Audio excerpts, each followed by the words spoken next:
Pour votre édification et votre croissance spirituelle, nous vous prions de vous abonner massivement sur notre chaîne chrétienne PD Vainqueur Télévision et activer la cloche de notification pour ne rater aucun de nos programmes.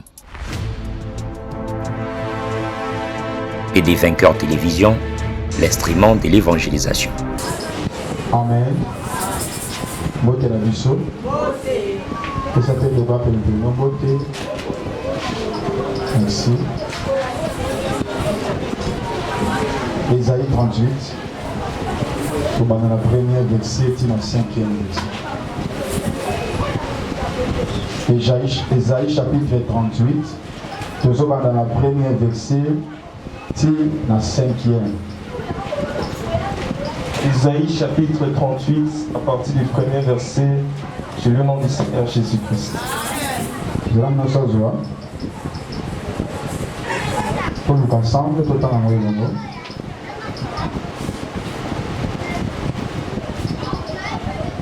Ça va? Voilà. Ok.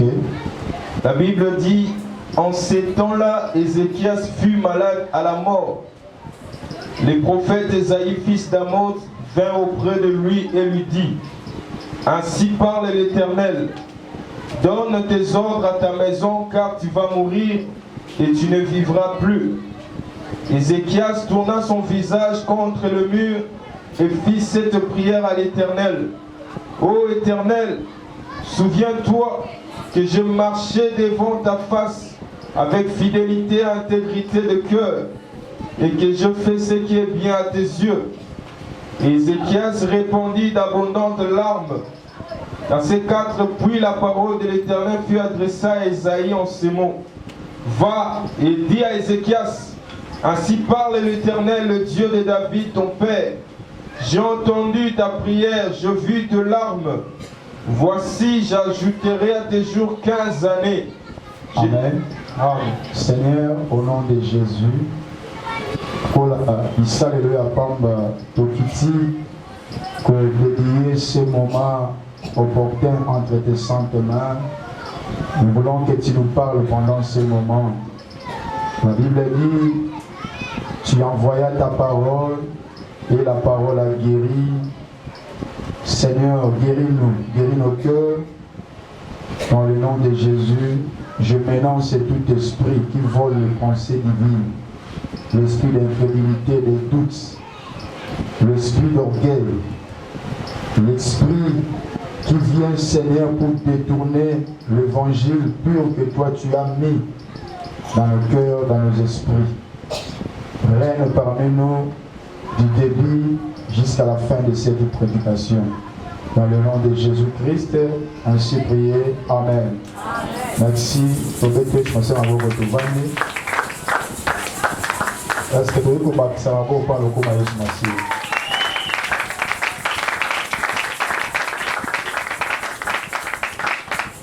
Amen. Gloire à Dieu. Nous avons besoin pour une opportunité à passer sur les sous sur les animaux na bino pour nous enseigner par na bino la bonne nouvelle. Merci Nanzambe à celle qui est au kutana tout monde parce que ça n'a pas pu délai basu ningi sate ya kopema na mokola lelo kasi Nzambe oyo apretaka biso vie, il nous a prêté la vie et nous respirons, c'est par sa grâce. Que son nom soit glorifié.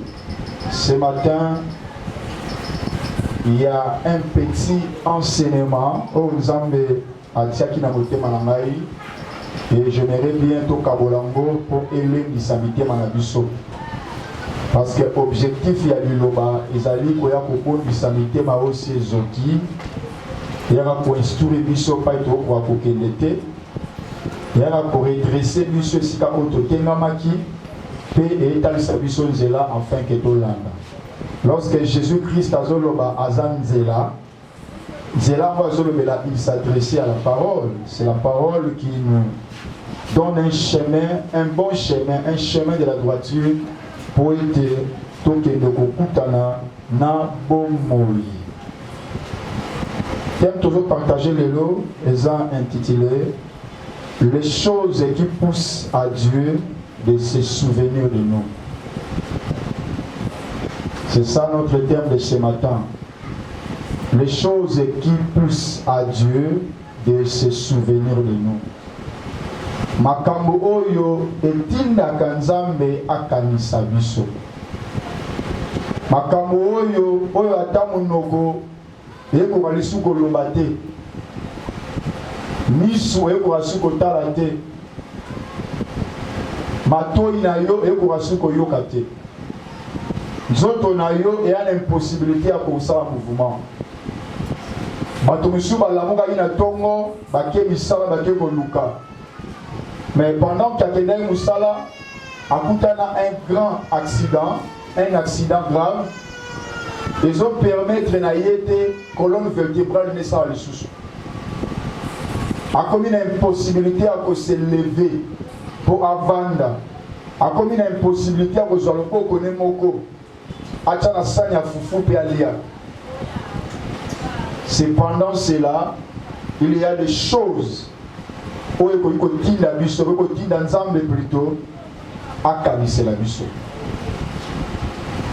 amen. Bien-aimé, Dieu que nous servons, Dieu que nous prions, azaka nzambo te tangazota la biso, azoyaka te pour la combattre la biso, azoyaka te pour la copinir biso, kokate la biso etumbu, mais nzambe ayaka pe pour se souvenir na bato. Notre Dieu, c'est un Dieu de souvenirs. Kangelo wana. Zamba za va souvenir. Alléluia. Le basi malanga nzamba na nzamba va souvenir. Nzamba va souvenir. Somo na nzambe avandi na trône na ye na likolo. Ana anal ya chronique comme nous a dit na mokanda Esther. Na kati ya anal la chronique na ye azala bisika oyo agravaka bolamu nyonso moto asali po na ye atiamo na kati ya souvenir na ye. Et il y a un moment Nzambe azongaka na anal na ye po atala makambo oyo tosalaki epai na ye. Et makambo wana ezotinda Nzambe ntango avandi akanisa nyonso osalaki epai na ye. Amen. Par définition, basé sur biso souvenir les amis. C'est souvenir parce que lorsqu'on dit les choses qui poussent à Dieu de pouvoir nous souvenir, ça c'est le verbe de se souvenir. Se souvenir, elle a dit tout simplement garder la mémoire. Garder la mémoire.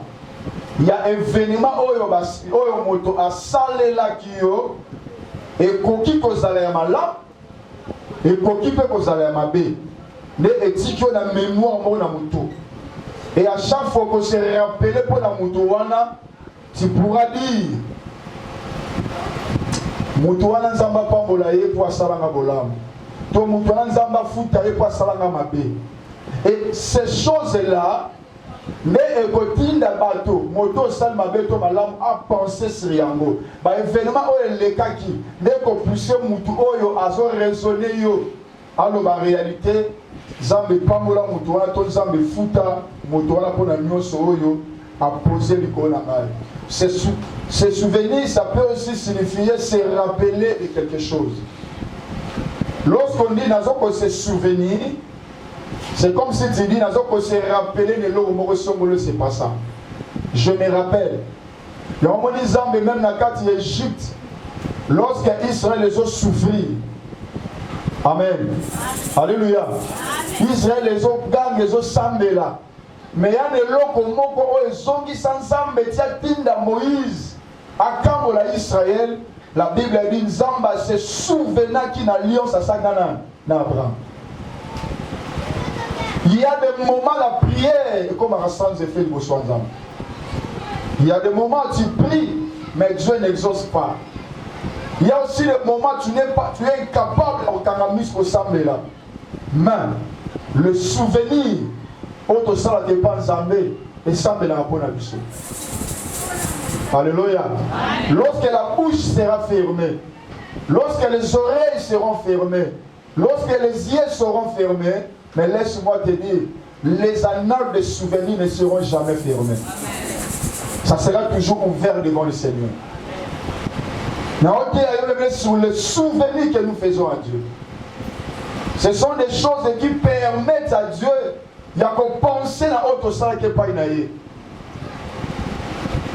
Bien le Seigneur, ma soeur Pierre Matola n'a peut-être tellement bien pour penser aux ambassades quand il en a eu et à l'épée pas inaïe.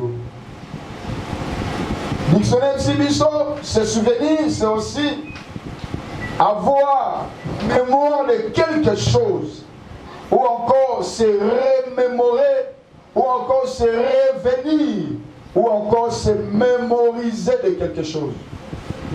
Il y a trois verbes dans le dictionnaire. Se mémoriser, se revenir,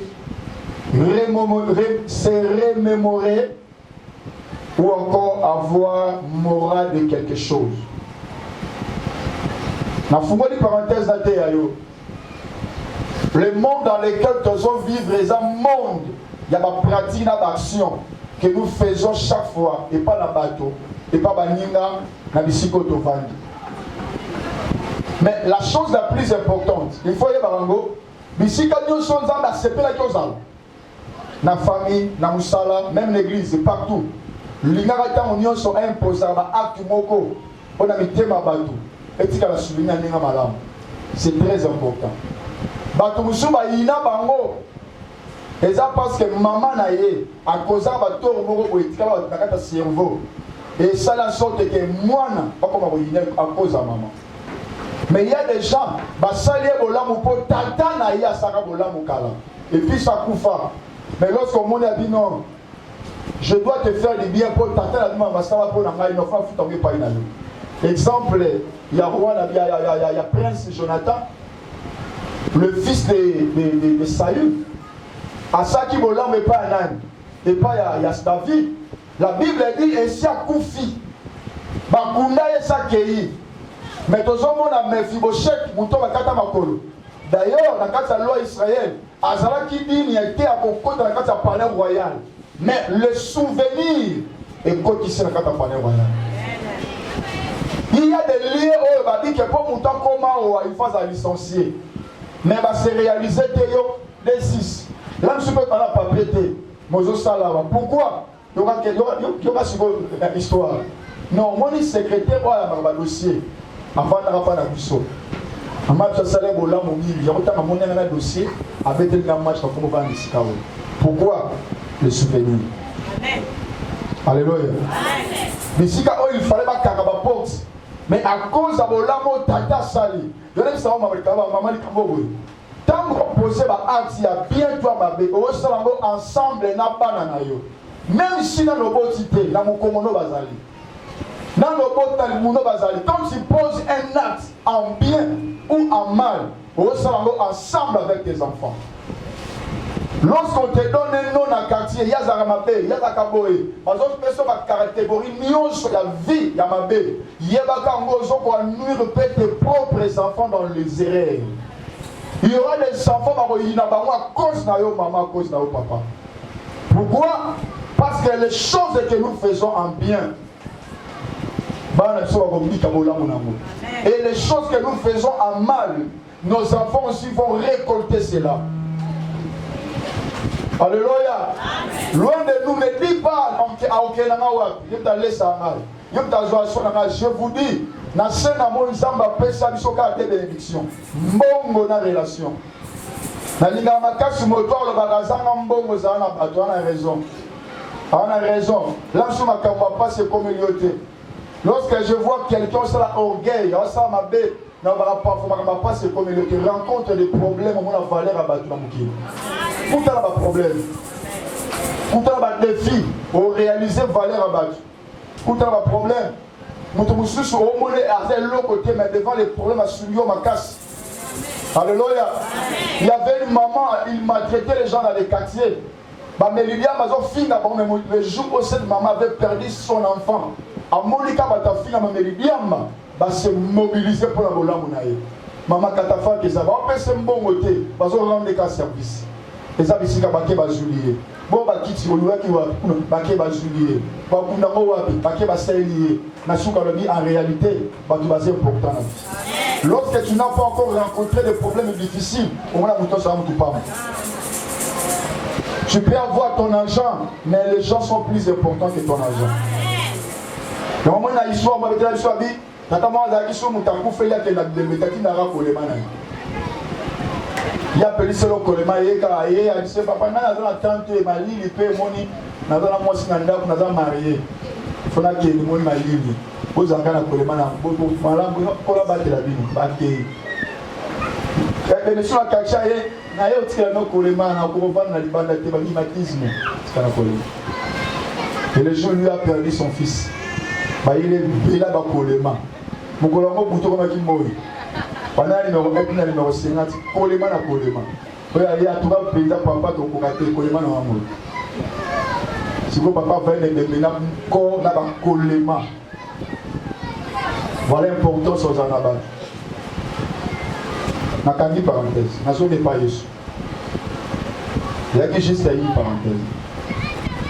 L'histoire de Tangia na mukanda ya Ézéchias, pardon, mukanda ya Esaïe, chapitre 38, verset 1er, va se rencontrer l'histoire d'un homme de Dieu. Cet homme de Dieu était roi. La Bible rencontre, alors plus que mon sang dans Zambol a commis mon conduit déjà à l'âge il y a 25 ans. Batumi ba mikolo na ya. Déjà à 25 ans, Ézéchias a commis roi. Amen. Mais avant comme un roi, Ezaki na tata na ye na zaki mokonzi avant ye. Son père s'appelait Akaz. C'est Akaz qui tata na ye. Akaz a vivre série na ye, a travaillé pendant 7 ans et Akaz a rendu l'âme, a Koufi. Ne mwana na ye, ou ezalaki Ézéchias, a ye ko succéder tata na ye Akaz. Alléluia. Akaz abotaka Ézéchias yomorote. Akaz abotaki Ézéchias na mwasi na ye Abi. Abi azalaki mwana ya prophète Zacharie. Relation ya Akaz na Abi ne salaki ke babota mutu na kombo ya Ézéchias. Alléluia. Lorsque Ézéchias a eu pouvoir après mort ya Akaz et papa na ye, Ézéchias a bandit maintenant pour changer ma cambo bakokone batiaki. Parce que après le départ, il y a David. Mon toi si c'est là qui David c'était Salomon. Salomon au début attend Moussaki règne à Israël malam. Mais vers la fin pour Koufa a détourné qui m'a casse. Jusqu'à tel point à quel est que Zobanzam va paya a ramené à Israël. Et ça là qui division à Israël. Israël est Kabouanaki. N'habité Nibale à cause du comportement. Et après des ordres à Salomon, il y avait tant de choses et c'est pas ça qui tant de rois. On va manifester certains comportements. Mais la Bible nous rencontre ceci. Dans Moukanda même, il y a 2 rois chapitre 18, dans 2 rois 18. La Bible nous rencontre que cet homme Ézéchias, lorsqu'il a l'âge de 25 ans, a été comme un roi, petit garçon il a 25 ans, abandi kobongisa kokamba Israël na lokolo ya koko na David. C'est que par rapport à pensant de comprendre que barwa nyoso ba précédent ka o ezala ki ndeko na biso Ézéchias batamula muke na ma vie à désordre sans crainte ensemble pour ba ensemble ezala ba côté. Mais lorsque temps Ézéchias est kokaki, la présence de Ézéchias et ça qui que makambe belé et son en ordre. Mais la Bible nous rappelle ceci. Alanda ki lokolo ya konkoto ya tata na ye David. Parce que David a tambola ki na bosembo liboso ndambe. David a kamaki c'est na kati ya crainte ensemble makasi. Contrairement ba roi musu ba président ki sima ya David. Alléluia. Le fils de Abi et le fils de Akaz À cela qui en sorte que Alinganzambe réellement. Parce que la Bible rencontre Ézéchias et aimait beaucoup l'Éternel. Alina Kinzambe, à ce là qui n'Anzambe, voilà pourquoi cela qui tout pour rebâtir hôtel et à bien le Bossuanta. À cela qui tout a se féliciter Manzam. À cela qui tout a marqué Zam. Et là le Seigneur. Et là le lot monté le qui a marqué Mouté Manzam. Et là il est comme ça. Vous avez bien vendu hôtel et marqué Mouté Manzam. Et là on le dit. Ézéchias a marqué le cœur de Dieu. À Saint-Elisa, ce que j'avais aimé par Ézéchias a d'autres cas présenté. Parce que lorsque tout va bien, il dit regarde seulement le présent. À Zobo, ça m'a dit qu'après le présent, le futur aussi existe. La Bible dit on ne se manque pas de lendemain quand on sait passer qu'un jour peut affronter. Je suis bien aujourd'hui. Je suis en bonne santé aujourd'hui. J'étudie aujourd'hui. Je travaille aujourd'hui. Je suis dans le mariage aujourd'hui. J'ai aujourd'hui. Mais après aujourd'hui. Après aujourd'hui. J'avais voulu réfléchir un peu. Oh, yo, ça, le lot. Pose-toi la question après le lot. Non, ça là, le lobby. C'est comme les travailleurs congolais. Un Congolais, lorsqu'il peut se poste à travailler, il voit, c'est comme ici, où ta compagnie est banda. C'est moi toujours qui ai commencé cette société. Si on va la caisse, il voit ce qu'on se retrouve à dire pas mal à Misunae. Il y a même ta bande. Or, à ce moment là, avant qu'il soit né, avant il y a plutôt ailleurs. Batou balé quand qu'il soit là et belé, batou kamouya et beaucoup taboran. Ils sont trop fiers. La caisse fière. Aucun année n'est fier. Batou les réseaux sont au téléphone, on a tellement qu'il y a. Mais qu'il y a beaucoup de mais à partir du téléphone, on est gentil avec eux. Mais si on ne salue pas, ok, nous coups dans la place, il y a un marabatou. Pas comme ils fiers. Orgueil. Bien, le Seigneur Ézéchias, c'était roi. Or, un roi, naturellement, physiquement, a besoin d'un élo monté. Même si on n'a pas ça basi à rejoindre, parce que les hommes qui vont roi, basi autant que Balini. On n'a pas ça à rejoindre, parce que portion à terre, et là qui doit prendre à Israël. Et on est là au monte au roi, à Israël, tout à Zakinango. Mais un bon comportement qu'on devait tirer, et pas d'action à 25 ans, malgré qu'il était jeune, un jeune de 25 ans, roi, un jeune de 25 ans, mais il pensait sur demain. Que demain tout peut être cassé, demain tout peut être recommencé. Mais le Seigneur, la vie est tellement compliquée. Tu peux être joyeux aujourd'hui, demain tu seras malheureux. La vie c'est compliqué. Alléluia. Alléluia. Tu peux frapper la poitrine, moi, mais demain tu peux regretter. C'est ça la vie. Frère, moi, il y a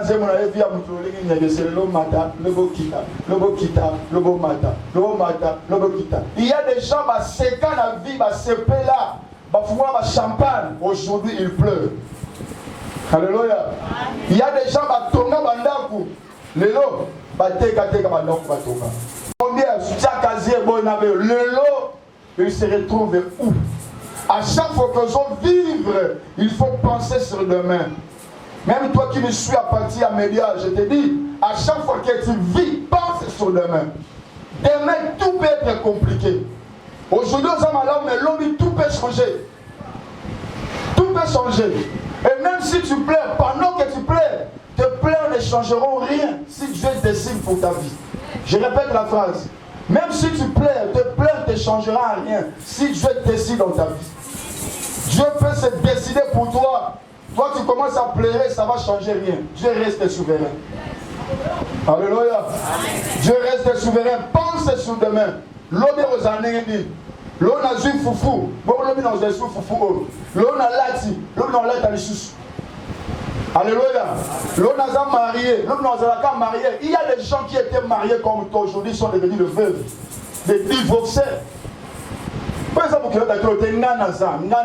vous dis, il y a des gens qui ont la paix à bien. Parfois aussi, ils sont mariés avant nous. Mais aujourd'hui, ils sont des veuves et des veufs.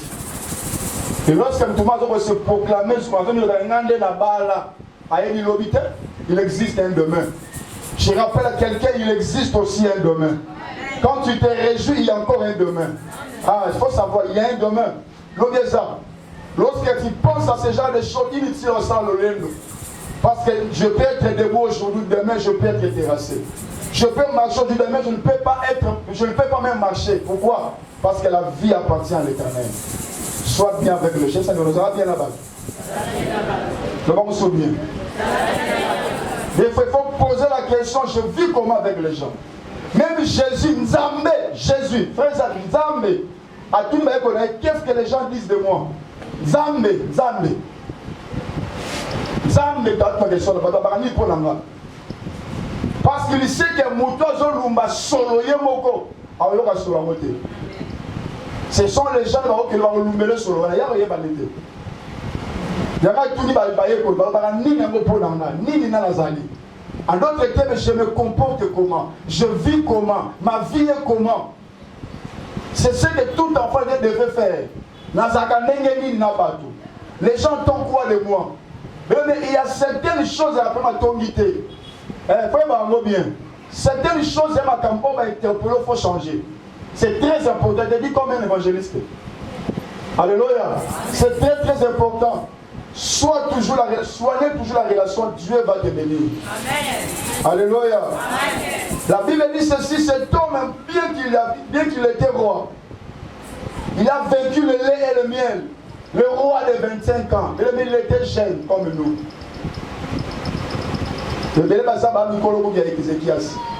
Il a vécu pendant 29 ans dans Bokonzi. Donc, comme il a 81 ans, Ézéchias était toujours roi. Donc, quand ça, papa 80 ans. C'est que ça le qui même. Parce qu'à Bokonzi, il a 25 ans, avant il a 29 ans dans Bokonzi. Donc, Ézéchias a donc quitté la Bokonzi, dans l'âge de 81 ans. Il quitte du pouvoir. Et ça m'amène à ma casse. Et ça m'amène à ma casse. Mais avant qu'il quitte Bokonzi, a eu visite un prophète. Et puis pas n'importe quel prophète. Esaïe. C'est dans la théologie, Esaïe c'est un prophète, un grand prophète. Pourquoi? Parce qu'il avait révélé l'avenir de Jésus-Christ, l'avenir du Messie. Avant d'en malade, à souffrir. Vous savez, pauvre soit à souffrir dans la maladie, à la souffrance d'un coup fatigué. L'âme sociale n'a pas posé un pied. Ça a un mot, tout cabana, qu'on n'a pas atteint les points de l'homme. Donc, atteint les points de l'homme, ah, ok, moi, le maman, on t'a ma peau. N'a pas les points de l'accès, mais pose au banc, au tabou, mengo, sur l'angle de lui. Mais cet homme aussi était tellement malade, comme la sous-cateau là. A eu visite un prophète Esaïe. Un prophète considérable. Ailleurs au monde Nandao. Abi au roi. Zambabne Bisayo ainsi par l'Éternel. Bongi Sanda Kunayo. Arrange-toi. Tika Maloba, donne les ordres de ta maison. C'est en d'autres termes, Tika Testament. Parce que tu veux mourir. Esaïe Simisi, Akiti Nanda Kwamokonzi, Abanoken. J'avais aimé l'attitude de cet homme, Ézéchias. Après avoir dit que Makamo et Pessie passe. Mais ce n'est pas facile. Lorsque l'exemple a consolé Ézéchias, alléluia. Je te dis ce qui est vrai. Ne pensez pas lorsque tu passes des moments terribles et difficiles, Dieu viendra toujours te consoler. Ne pensez pas. Pensez pas. Il y a des moments où l'exa passe dans mon thème. Mais Dieu est comme ça. C'est comme si tu as une blessure, tu as une plaie, pota. Mais Dieu a tout bien la pota. On répète, on pense que la vie, lorsque tu as des mots, la passe, la souffrance, Dieu ne viendra toujours te consoler. Il y a des moments où Dieu n'a pas passé, tout qu'on a passé. C'est comme il a fait à Ézéchias. Ézéchias a obéi là. Si j'étais à la place du Seigneur, son serviteur, il pouvait seulement dire Ézéchias, Zambane Bisayo, Bobangate, Nemozaboye, Ozamosalnaye, Bekokoma, Rakekoma, Atomoni Akufa, Moni, Omoni Esemomoni, mais Olympi, Atomoni, mais l'Empa et Kaka quand même. Mais il y aura Yazombabi, Bogisa, ça va le testament, et ça va ordre au Kufa. Mais si on t'a texte, dans la vie, il y a Ézéchias, Déwa chapitre 18. C'est un homme qui était jeune, mais il a marché avec incrédulité et fidélité. Cet homme n'avait pas fait beaucoup de mal à Zamoutou, mais il n'a pas fait beaucoup de maux. Malgré cela, Dieu est venu encore pour enfoncer la souffrance. C'est ça l'attitude du Seigneur. Tu souffres, mais il vient encore te donner la souffrance encore.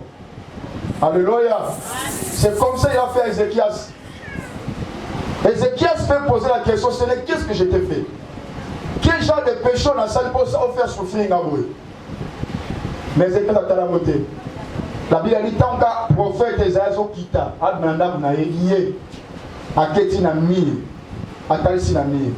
Mais pourquoi Ézéchias, il pouvait seulement aller voir le mire en face de mire?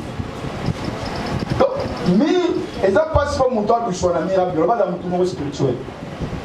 Donc, mire, et ça façon pour le combat, mais que Seigneur n'a aucun pas dans la souka et pas dans le.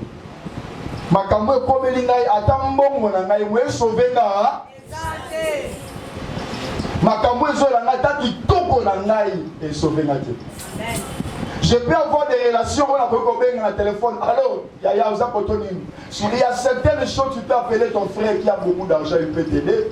Il y a certaines choses tu peux appeler ton ami. Ta relation bakosa lisayo, mais il y a certaines choses au benga. Même si ma paix sont bon, pour résoudre. Il y a des problèmes mongo et pour résoudre. Il y a des cas et la seule comme ça est lourd. Et ceux qui sont kawana, seule personne où il faut s'adresser, c'est qui? C'est Jésus-Christ. Alléluia. Et ces choses qui arrivaient à Ézéchias, ça peut aussi arriver pour toi.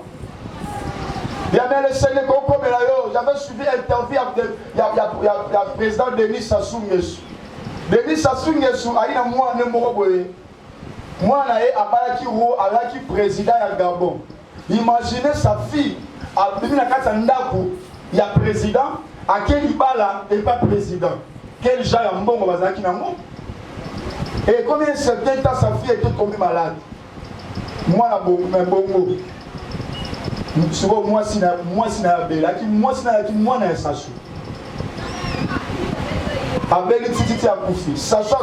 si c'était pour l'argent, ma fille ne serait pas morte. Parce qu'on a mis tout. On a consulté des hôpitaux où il y a qualité, dans le monde, partout. Mais la fille est morte toujours. Il y a des moments, bien le Seigneur, aucun médecin n'a la capacité de relever des fiers. Aucun juriste, aucun, sauf Dieu seul. Voilà pourquoi Ézéchias pouvait être en face du mur. Et ici, les hommes de Moussou sont zatés. Kayo. Mais pose-toi la question, si Ézéchias négligeait Dieu, est-ce qu'il pouvait revenir par Zambé? Oh, que le Seigneur fasse grâce au comprendre le message. C'est ça mon souci, mais ça veut vendre la Katina. Je prie le Seigneur pour la salle grâce, mais ça veut vendre la Katina. Lorsque Ézéchias a lit à Zombela, Ézéchias a qui n'a pas signé belé, Ézéchias avait tout parce qu'il était roi trop jeune. Il pouvait avoir 70 femmes comme Tatana et Salomon. 1000 femmes. Yébé, il pouvait avoir 1000 femmes. Mais Ézéchias, pendant qu'il était bien, pendant qu'il était en bonne santé, pendant qu'il était riche, il se souvenait toujours des Dieu. Je rappelle à une maman, à un frère, à une soeur, quand tu es encore fort, quand tout va bien, quand tu te sens bien,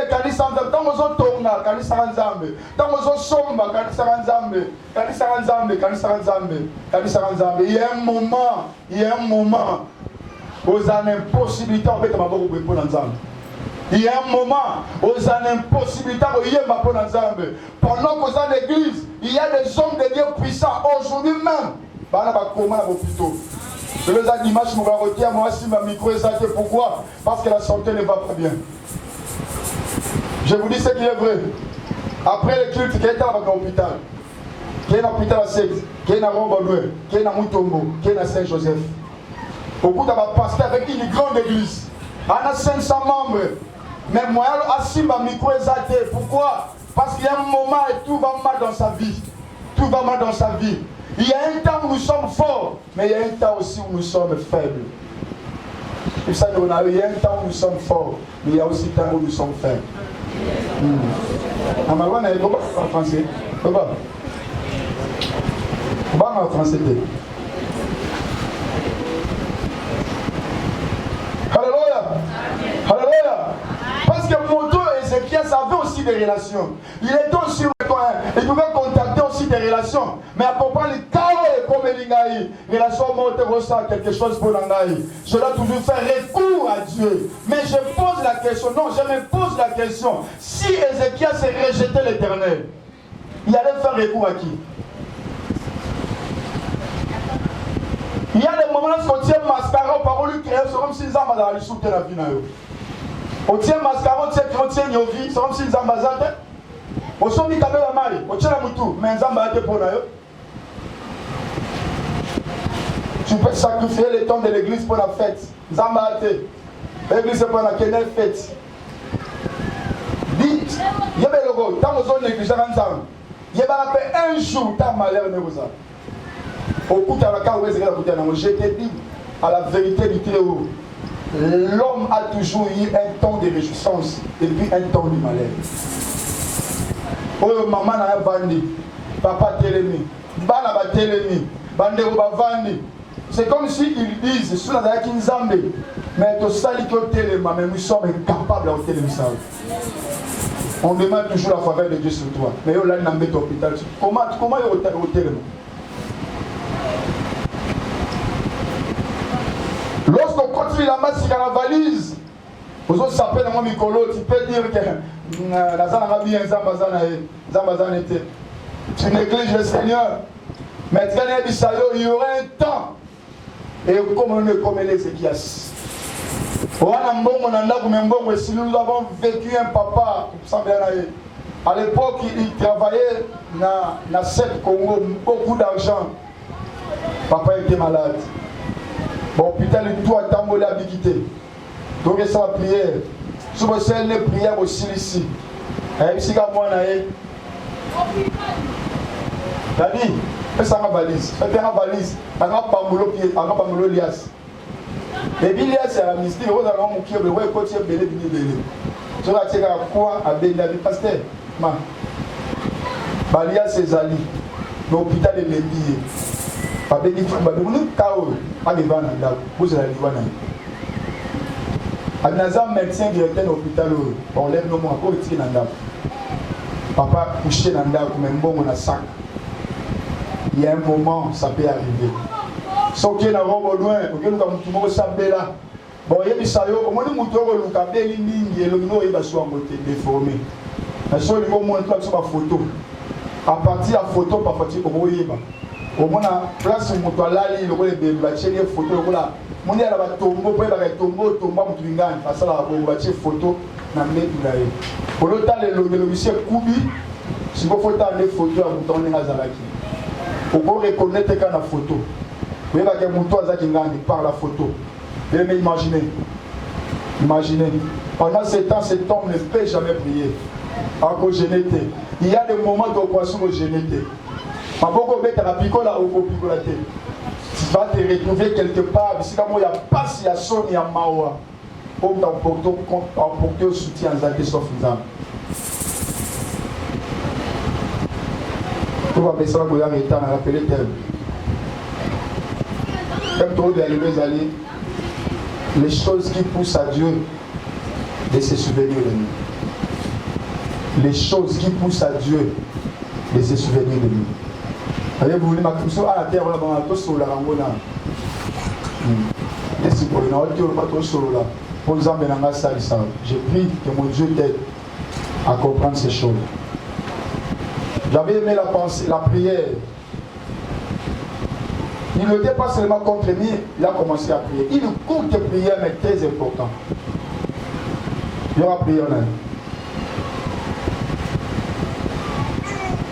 Oh Éternel, souviens-toi de moi. Souviens-toi que j'ai marché devant ta face avec fidélité et incrédulité du cœur.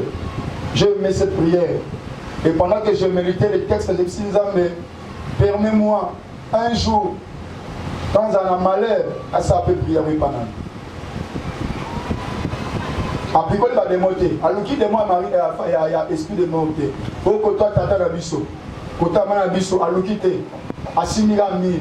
A dit oh l'Éternel, souviens-toi que moi je marchais avec toi avec fidélité et incrédulité.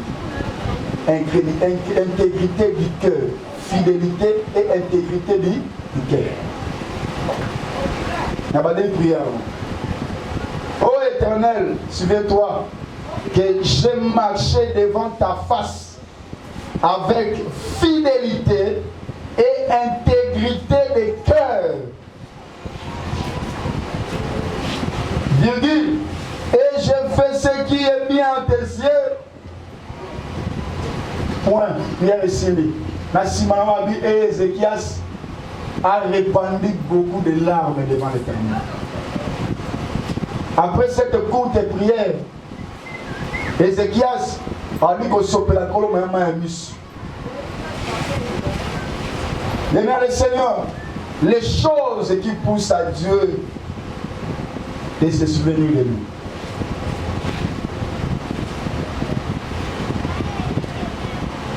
Première chose.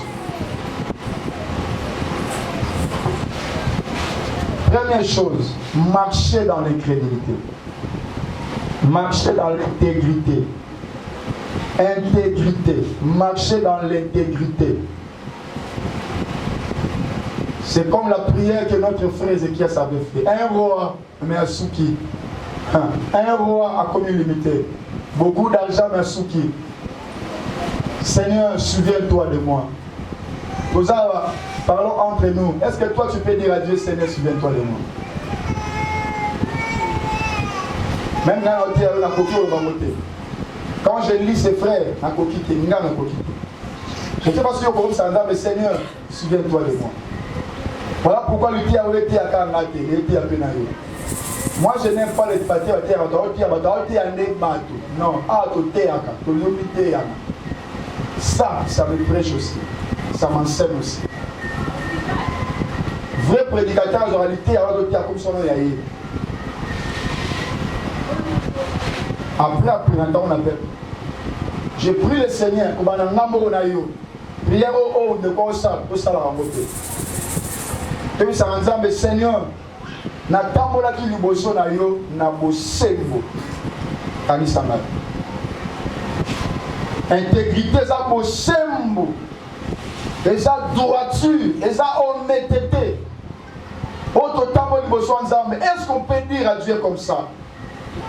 Seigneur, ma kaboué communina, je ne peux pas. Tu sais, quand tu as vu les choses, tu as dit, Moutou a honoré Kanzambe. Pour ne pas ça, la nuit. A honoré la nuit. Si tu as honoré Zambé, la première thèse à honoré au thé. Avant que le Seigneur t'honore, il faut honorer Zambé. Il y a des personnes qui Zambé a canissé, comme on a passe. Et là, on a dit, Bosso, tambola la vie de la Bossembo. Marcher dans l'intégrité. Bossembo est la vie na yo. Bossembo est la vie na yo. Autant on a Bossembo te pour la bateau.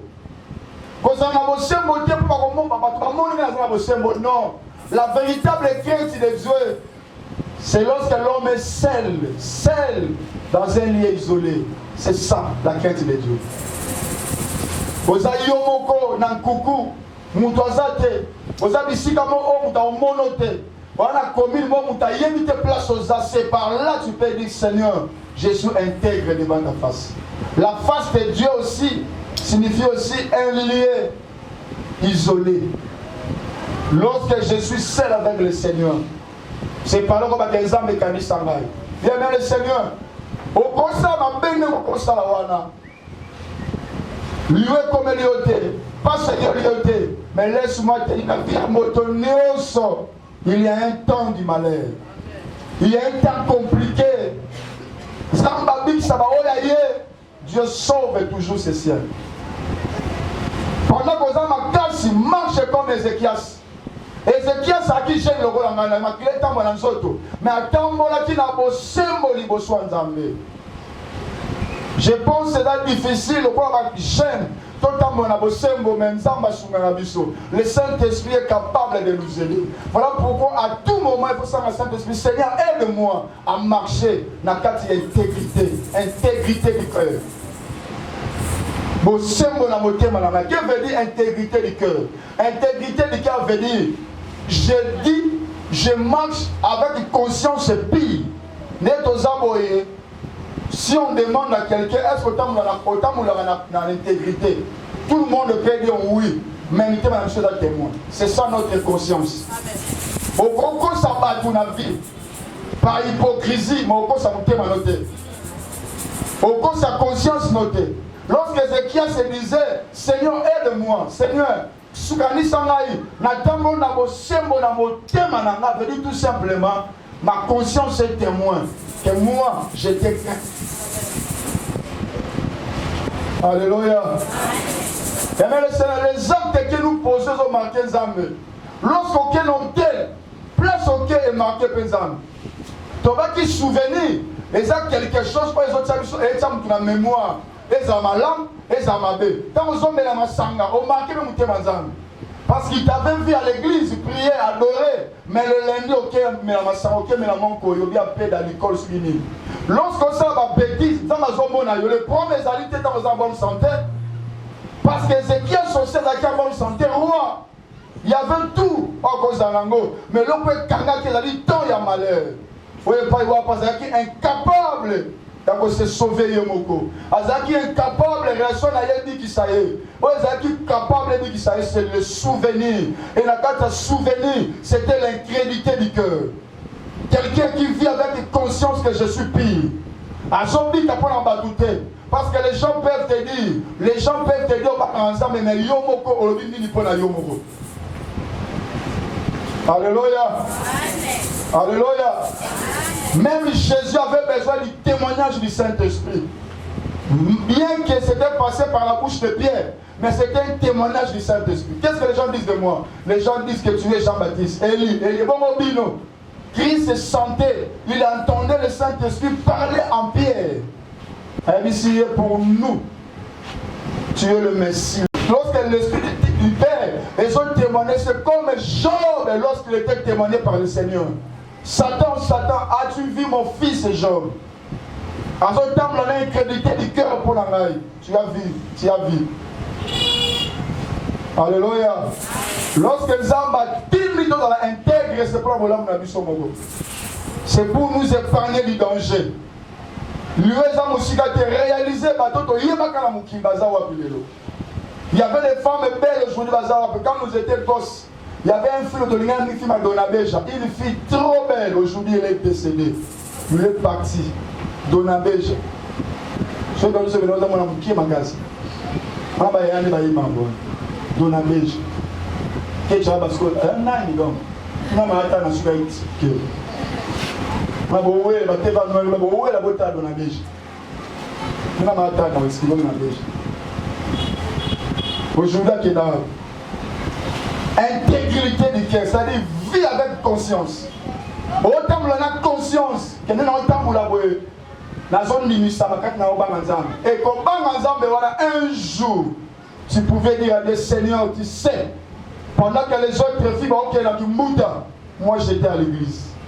Tu sais l'Éternel, pendant que les uns faisaient n'importe quoi, moi j'étais là pour toi. Est-ce que tu peux dire ça à Dieu? Tu peux dire ça. Il y a des filles, en tant que papa là, qui vont numba au carré. Pas de papa, au numba, pas de téléphone Android, la salle qui numba. Pas là, même sous-vêtement, pas là, il faut pas s'arranger, pas de papa, à la sous-vêtement. Il y a des gens toute sa vie qui s'arrangent là, le papa va s'arranger, toute ta vie va s'arranger. Et puis même le pambo, tout pas de s'arranger. On a vu sur la soumou. D'abord, les gars, c'est facile à côté pourquoi? Parce que ta vie est sur la soumou. Sur le mabé, pourquoi par la vie, il n'y a pas de protection. Lorsqu'on craint Dieu, lorsqu'on marche dans l'intégrité, c'est la protection surnaturelle qui peut intervenir par la vie. La Bible dit l'ange de l'Éternel campe autour de ceux qui craignent l'Éternel. Campe autour de ceux qui craignent l'Éternel. Et ils sont là pour faire quoi? Pour nous arracher du danger. Bazar pour nous arracher. Celui qui craint Dieu n'a pas droit à dire Seigneur, protège-moi. Pourquoi cette prière? Et ça l'importance c'est, lorsque tu crains Dieu, même si tu ne demandes pas de le protéger, il viendra te protéger. Car Dieu est faible dans sa parole. C'est lui qui avait dit ces choses. A dit l'ange de Dieu campe autour de ceux qui craignent l'Éternel. Et il est là pour nous arracher du danger. Inutile même de prier lorsque tu crains Dieu.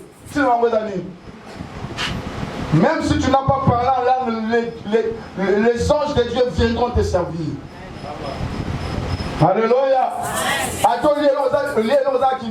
Les anges viendront te servir. Si on peut essayer mon mari, on va l'appeler ce mot. Et nous sommes dans un mot, on ne va pas bisous. Nous sommes dans un mot. Si nous sommes dans un mot, Ama oti mela biso na zuba mbona yo ba mbona yo simela na iso na ko sama na obe mo ko pina mbo simala ba mbo. Deuxième chose dans ce ça pour nous. Deuxième chose, marcher dans la fidélité. J'avais aimé la prière d'Ézéchias. Seigneur, souviens-toi, j'ai marché avec intégrité et la fidélité du cœur. La fidélité, c'est l'attachement que nous avons. Kokangama, nalikambo. Omoni Nzambe na vie na ye alinyaka bato ba vivre vie à fidélité. Na ote ya yo kwa mosala na Nzambe. Eloko nyonso osala na église salango avec fidélité. Yango ne futa. Amen. Salango avec fidélité. Dieu nous paye dans la fidélité. Dieu aime les gens qui sont fidèles. Si nous avons fidélité pour la paix, ça va être. Tu peux dire aujourd'hui, ça va bien. Ah, papa, je vous dis, ma caméra est comme la rayo. Il dit, manière, dit, non, oh, il est comme la malade. Il est comme la némoussous.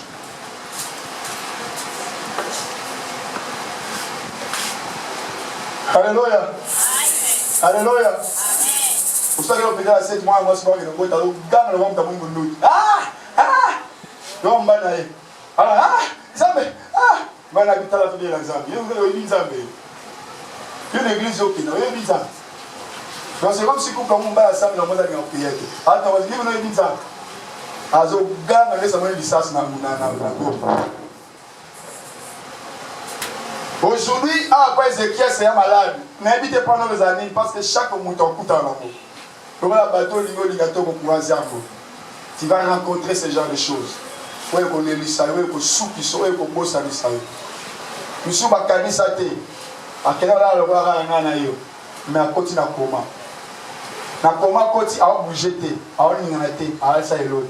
So on t'a bon. Le ban est collé sur la délivrance. Le ban a bimi ici à eux. Na bimi a bimi. Le ban est sur le bimi. À comme na état moral et comme stérile. À sous la capacité à maîtriser le capoté. J'avais dit la fidélité, c'est l'attachement de l'eau. Nous avons une église où il y a un sang de l'Anzambe. Il y a un sang de l'Anzambe. Il y a une église dans l'attachement. C'est-à-dire, attachement à l'église. Attachement à l'Anzambe. Attachement à se présenter. Tout ce que tu fais, attache-toi à Dieu. Attache-toi à Dieu. C'est l'un des moyens, tu diras à Dieu, Seigneur, souviens-toi que j'irai à l'église avec fidélité. Dans une église, la fidélité. Dans une ligne, la fidélité. Dans la fidélité. Bien, mais le Seigneur, dans Kati, il y a fidélité, nous avons aussi le service de Dieu. Servir le Seigneur, c'est bien, mais la fidélité au service, c'est ce qui prime. Service, dans la fidélité, à nous les opprimés qu'on annonce.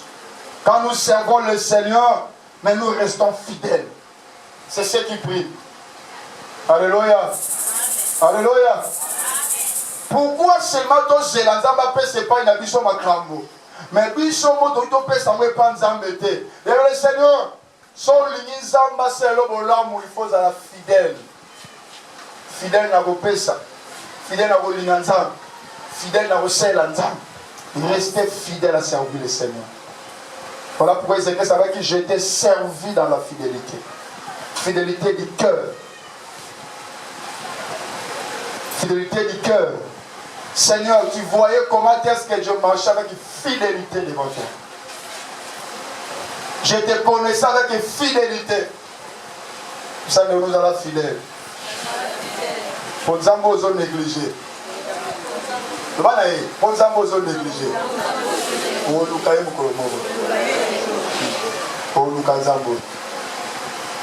Pour nous restez fidèle ce que tu fais. Sois fidèle, sois fidèle.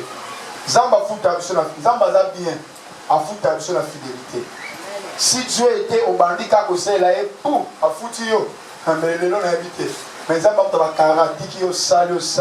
C'est comme ta bokilot. A futa na un mois. A futa les 3 temps. Faut salati. Tu comme la fin du mois après c'est ni. Kolo pas aboma dit yo sali la Nzambe après futa. Batuni va sali la Nzambe ti a comme le 25 il y a moins pas foutre, il y a 5 jours à Tignaï. Ah, Zamalo. Donc, comme il permet de foutre à yo, Zamalo va foutre à yo. Pour Zamba Kosarate, Yenda Loba, l'ouvrier mérite son salaire. Il paye notre Dieu. Azel le maro foutre à ma Nzambi naï. Si on m'a dit qu'on la foutre à ma Nzambi, Azel le maro foutre à ma Nzambi. Zamba foutre à ma Nzambi. Zamba kanisse la rabat.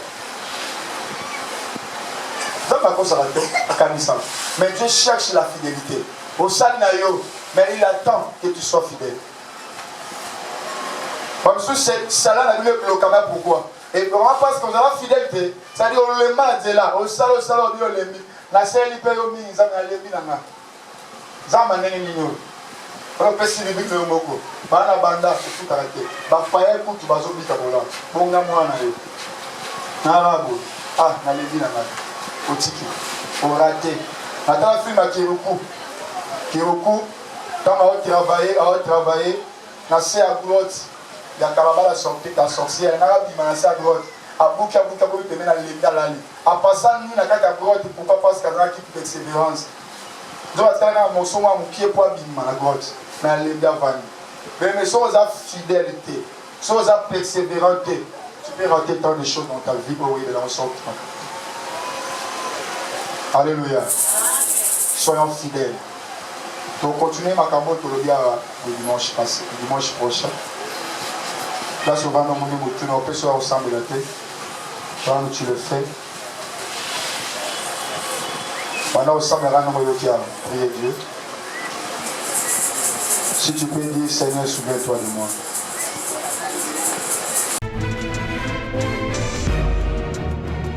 Pour votre édification et votre croissance spirituelle, nous vous prions de vous abonner massivement sur notre chaîne chrétienne PD Vainqueur Télévision et activer la cloche de notification pour ne rater aucun de nos programmes. PD Vainqueur Télévision, l'instrument de l'évangélisation.